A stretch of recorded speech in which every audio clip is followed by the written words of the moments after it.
जय हिंद। आज हम ये देखते हैं कि इंडिया और चाइना में युद्ध होता है तो किसके पास कौन सा हथियार ज़्यादा है और कौन सा हथियार खतरनाक है, दोनों इसका किस तरह से प्रयोग करेंगे।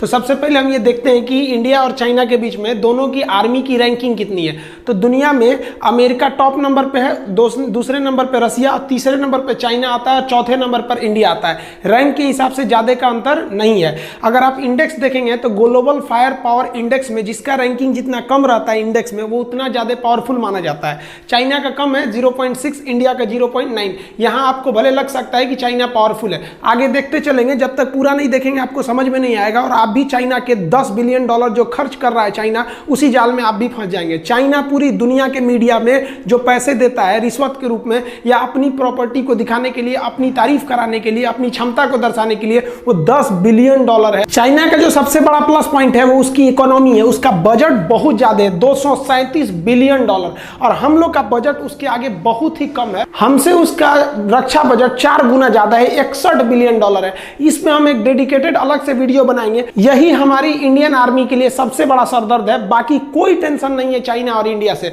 आगे देखिए, लेकिन ऐसा नहीं है कि चाइना के पास बहुत ज्यादा है, उसके पास कुछ कर्ज भी है। $1.5 ट्रिलियन उसके पास कर्ज है, विदेशी कर्ज, और भारत के पास $0.5 ट्रिलियन कर्जा है। तो उसका पैसा ज्यादा खर्चा कर रहा है 4 गुना, तो हमसे 3 गुना ज्यादा कर्जा भी ले रखा है। लेकिन चाइना का व्यापार इतना ज्यादा है कि उसके पास विदेशी मुद्रा 3000 ट्रिलियन है, और हमारे पास विदेशी मुद्रा जो है, फॉरेन मनी जो रिजर्व में रखा गया है, वो केवल 400 ट्रिलियन है। तो उसके पास व्यापार से ज्यादा फायदा होता है। लेकिन यहाँ युद्ध में हमको मेन ज्योग्राफिकली समझना है कि किसको ज्यादा बेनिफिट होने वाला है। देखिए, चाइना का ये वाला जो स्टेट है, ये तिब्बत है, इसको उसने कब्जा किया। इसकी सबसे बड़ी खराबी ये बहुत ज्यादा हाइट पे है। और ये वाला इधर वाला राज्य सिंजियांग, यहाँ पर मुस्लिम बहुल्य क्षेत्र है जिस पर चाइना काफी अत्याचार करता है, तो इधर से ज्यादा सपोर्ट मिलने वाला नहीं है। लेकिन ये तो उसके अंडर में आता है। इसकी सबसे बड़ी समस्या क्या है, यहाँ इतना भयानक हाइट है कि जहाज यहाँ उतना अच्छा से काम नहीं कर पाते हैं। अभी समझाएंगे हाइट की वजह से जहाज अच्छा क्यों नहीं काम कर पाते हैं सब।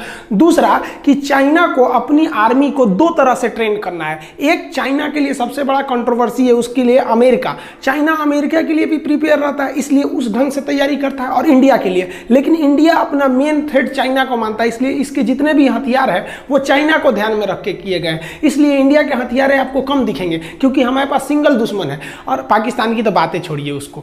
अब चाइना के सामने क्या है, उसको कुछ अमेरिका को काउंटर के लिए हथियार रखने हैं, कुछ इंडिया के लिए। अमेरिका से लड़ना है तो एयरफोर्स नेवी से लड़ोगे, और इंडिया से लड़ना है तो फिर आर्मी से लड़ोगे। तो इसलिए उसकी संख्या ज्यादा दिखती है। ज्यादा इसलिए दिखती है, ज्यादा बवाल पाल के रखा है। अगर हम टोटल एयरक्राफ्ट की बात करें तो इधर हम चाइना का लिखते हैं, इधर इंडिया का लिख रहे हैं। चाइना के पास 3210 एयरक्राफ्ट है, हर तरह के एयरक्राफ्ट को मिला के, जबकि इंडिया के पास 2123 एयरक्राफ्ट है। तो यहाँ एयरक्राफ्ट की संख्या इंडिया के पास कम है और इसके पास ज्यादा है। लेकिन चाइना चाह के भी अपने एयरक्राफ्ट से इंडिया के लिए ज्यादा एक्शन नहीं ले सकता है, जिसके कुछ कारण है। चाइना के पास जो कॉम्बैक्ट एयरक्राफ्ट है, ये चाइना के पास सबसे बड़ा पावरफुल कॉम्बैक्ट एयरक्राफ्ट है, वो 1232 है, जबकि इंडिया के पास देखिएगा तो केवल 538 है। यहाँ चाइना के ये एयरक्राफ्ट पावरफुल भी है, नो डाउट, ये हम भी कहते हैं पावरफुल है। इंडिया के एयरक्राफ्ट भी बहुत तगड़े हैं। इधर जो आप हाल ही में राफेल आया है, ये कॉम्बैक्ट जहाज क्या होते हैं, आमने सामने लड़ाई में काम आते हैं। वो ग्राउंड पे भी हमला कर सकते हैं, सामने भी हमला कर सकते हैं।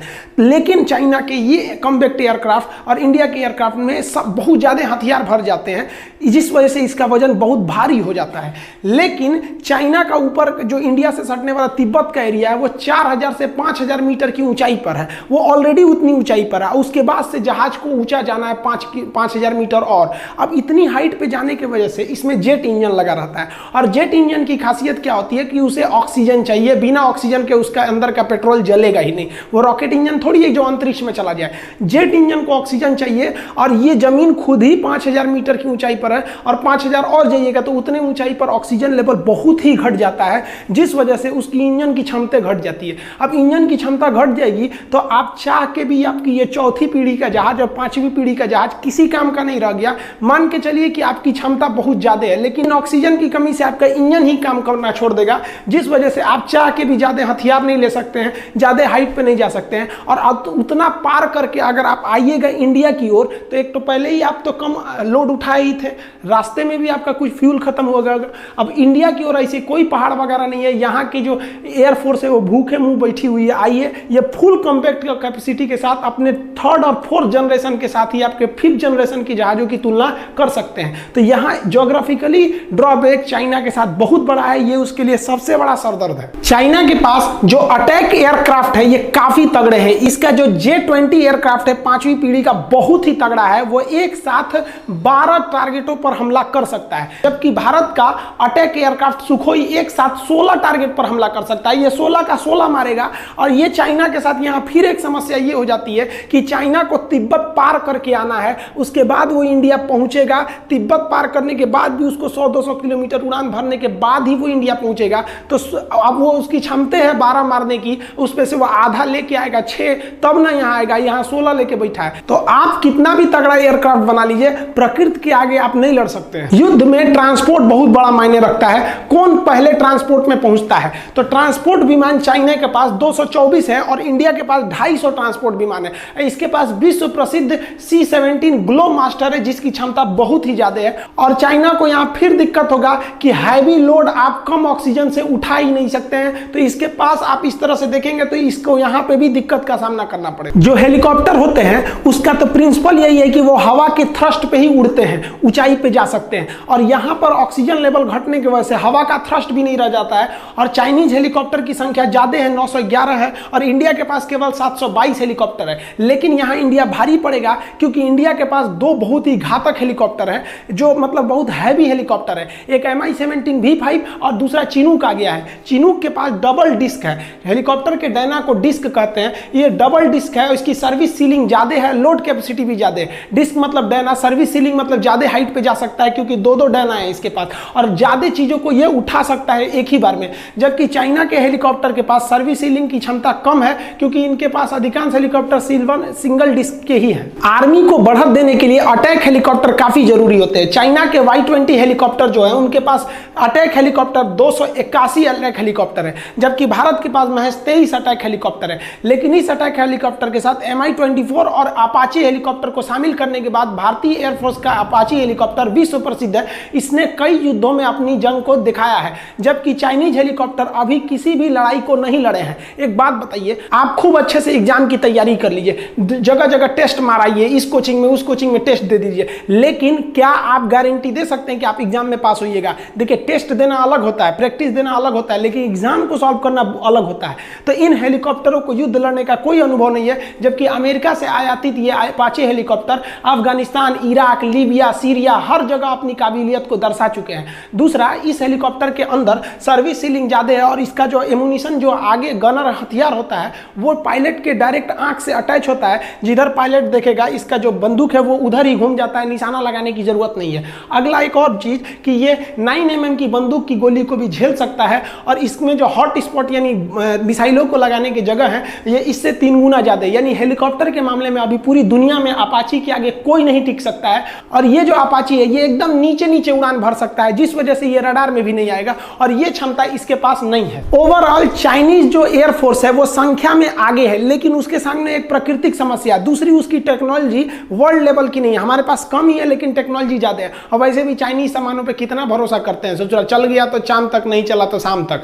अब बात करते हैं थल सेना की आर्मी के बारे में। तो जो टैंक्स हैं, देखिए चाइना के पास बहुत ही ज्यादा मात्रा में टैंक है, 35,000 टैंक है, लेकिन इसमें से आधे से ज्यादा ओल्ड डेटेड टैंक है, और चाइना का एरिया बहुत ही ज्यादा है, जिस वजह से उसको टैंक की ज्यादा जरूरत है। अब एक बात बताइए, भारत और चाइना की जहां भी सीमा लगती है वहां से पूरा पहाड़ है, ये पहाड़ पे टैंक चढ़ेगा यहाँ पे, तो इसकी ज्यादा जरूरत नहीं लड़ाई में दिखेगी। आप देखे होंगे आर्मी भी जो पहुंच रही है, तो ज्यादा टैंक लेके नहीं पहुंच रही है वहां पर बॉर्डर पे, चाहे गलवान घाटी हो या लद्दाख का एरिया हो या सिक्किम हो या अरुणाचल प्रदेश हो। और इंडिया के पास जो T-90 टैंक है, ये पूरे वर्ल्ड का बेस्ट टैंक है। अमेरिका का अब्राहम और यहाँ का T-90, भीष्म, T-72 और अर्जुन टैंक जैसे भारत के पास बहुत ही घातक टैंक है, वो 4000 की संख्या में टैंक है। इन टैंक की सबसे बड़ी जो खासियत है, इनमें इंफ्रारेड अपर्चर रडार है, ये छुप सकते हैं। दूसरा, इनमें जो टारगेट सेंसर सिस्टम दिया है कि एक बार अगर दुश्मन को टारगेट को सेट कर दिया गया, इसके जो ये बैरल जो नली है, तो उसके बाद से टैंक चलती भी रहेगी, जर्क करेगी, हवा में कूद जाएगी, तो उससे उस टारगेट को कोई फर्क नहीं पड़ता, वो अपना अपना एडजस्ट कर लेगा। इसका मतलब ये हुआ कि इसका जो टारगेट है एकदम पिन पॉइंट है। लेकिन यहाँ इंडिया और चाइना दोनों के टैंक ज्यादा काम नहीं आएंगे।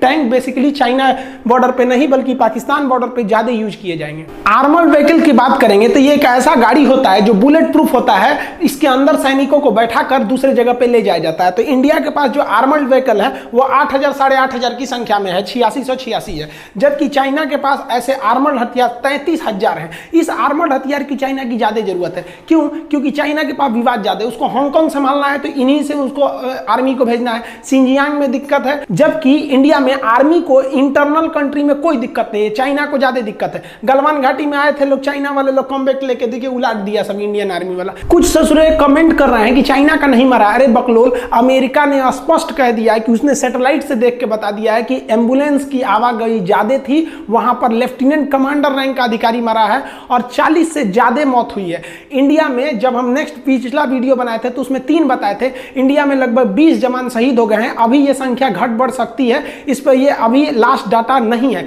लेकिन चाइना का खुद का न्यूज ने क्या कहा है कि चाइनीज सोल्जर को भी काफी ज्यादा कैजुअलिटी उठानी पड़ी है। हम इस बात को स्वीकार करते हैं, लेकिन ये नंबर नहीं बताएंगे क्योंकि इससे हमारे देश के अंदर लोगों के अंदर एक अलग सी भावना आ जाएगी। इसका मतलब आपके अंदर ज्यादा मरे हैं लोग, तभी आपकी आर्मी लोग पूछेंगे आपसे। सेल्फ प्रोपेल गन वो होते हैं जिनके अंदर ऑटोमेटिक कैनन यानी बारूद को लोड करके हमला किया जाता है। चाइना के पास लगभग 3800 सेल्फ प्रोपेल गन है, जबकि इंडिया के पास में है 250 है। लेकिन हम आपको पहले भी बताएं कि पहाड़ी लड़ाई में ना टैंक काम आते हैं, ये सब काम नहीं आते। हाँ, तोप काम आ सकते हैं, रॉकेट काम आ सकते हैं, हेलीकॉप्टर काम आ सकते हैं, फाइटर, लेकिन ये सब उतने काम नहीं आएंगे। ये सब पाकिस्तान के लिए है सर। पाकिस्तान अब वैसे भी नहीं लड़ेगा हम लोग से। देखिए भारत की समझदारी देखिए, पहाड़ों पर तोप ज्यादा काम आते हैं जिसे हम फील्ड आर्टिलरी या फिर तोप कैनन कहते हैं। चाइना के पास 3600 ऐसे तोप हैं, जबकि भारत के पास 4000 हैं। तो देखिए भारत अपने जरूरत की चीज को रखा है क्योंकि उसे पता है कि पहाड़ों पर यही काम आएंगे। और भारत सरकार इतना बेहतरीन डिसीजन लिया था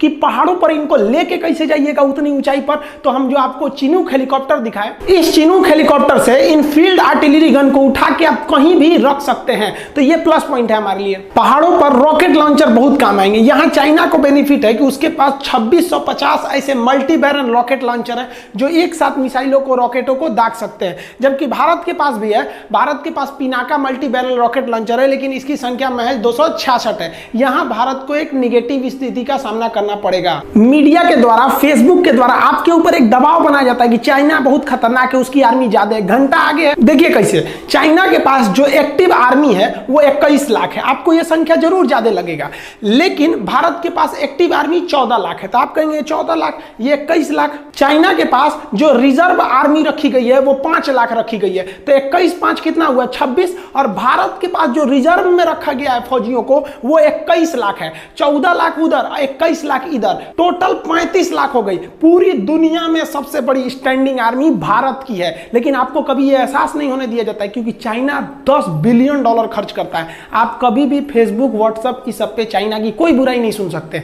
चाइना को पता है उसकी हकीकत, इसलिए वहां के लोगों को फेसबुक, व्हाट्सएप ये सब इस्तेमाल करने पर बैन है क्योंकि उनके जितना भी प्रचार कर रहे हैं वो सारे उजागर हो जाएगा। देखिए नेवी की बात करते हैं तो जो चाइना के पास फ्लीट यानी जहाजों का बेड़ा है वो 750 जहाजों का पूरा फ्लीट है, जबकि भारत के पास 285 जहाजों का फ्लीट है। आप कहेंगे यहां तो चाइना को प्रॉफिट है, नहीं प्रॉफिट है। वो दक्षिणी चीन सागर को छोड़कर नहीं हट सकता है क्योंकि वहां छोड़ेगा तो उसके विरोधी सब वहां पे चढ़ जाएंगे। और भारत का हिंद महासागर में कोई विरोधी नहीं है और ना ही किसी की औकात है जो भारत से लड़ सके। चाइना के पास अभी 2 एयरक्राफ्ट कैरियर है। ये एयरक्राफ्ट कैरियर इतने बड़े होते हैं कि इस पे जहाजें उतर सकती हैं। ये आपको संख्या में ज्यादा लगेगा, ये नए अभी शामिल किया है। और हम लोग अपने सेना में से 3 ठो एयरक्राफ्ट कैरियर रिटायर कर दिए। अतः चाइना को इन एयरक्राफ्ट कैरियर के यूज करने का कोई एक्सपीरियंस नहीं है। और हमने 1971 में पाकिस्तान का वीडियो बनाया, आप देखिएगा कितने खतरनाक था हमारा विक्रांत। फिलहाल हमारे पास एक एयरक्राफ्ट कैरियर है, लेकिन ये इन दोनों पर भारी पड़ेगा क्योंकि ये रूस का बना हुआ है।